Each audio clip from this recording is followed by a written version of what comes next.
মনোজ, হ্যাঁ বলো। মনোজ দেখো, প্লেটের তলে এতগুলো টাকা, মনে হয় কেউ ভুল করে ফেলে হয়ে গেছে। হ্যাঁ তাই তো মনে হচ্ছে। টাকাগুলো আমাকে দাও, এই টাকাগুলো এখন আমার। তোমরা দুজন যাও গিয়ে নিজের কাজ করো। কিন্তু এটা তো ঠিক না, কি ঠিক কি ভুল তাতে আমার কিছু যায় আসে না, আর তোমরা দুজন কাউকে কিছু বলবে না। আমি টেবিলে টাকা রেখেছিলাম, কে টাকাগুলো নিয়েছে? দেখো, তোমাদের দুজনের মধ্যে যে টাকাগুলো নিয়েছে তাড়াতাড়ি ম্যাডামকে ফেরত দিয়ে দাও। না ম্যাম, আমরা তো কোনো টাকা নিইনি। কিন্তু ম্যাম ওই টাকাটা তো।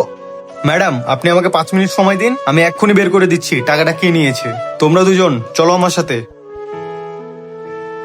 এটা রাখো, আর তুমি ম্যামকে গিয়ে বলবে যে তুমি টাকাগুলো ভুল করে তুলে নিয়েছো। কিন্তু আমি যখন নেইনি তাহলে আমি কেন বলবো আমি নিয়েছি? তুমি যদি এই কথা না বলতে পারো তাহলে ম্যামের কথা তো জানি না, আমি কিন্তু তোমাকে জব থেকে বার করে দিব।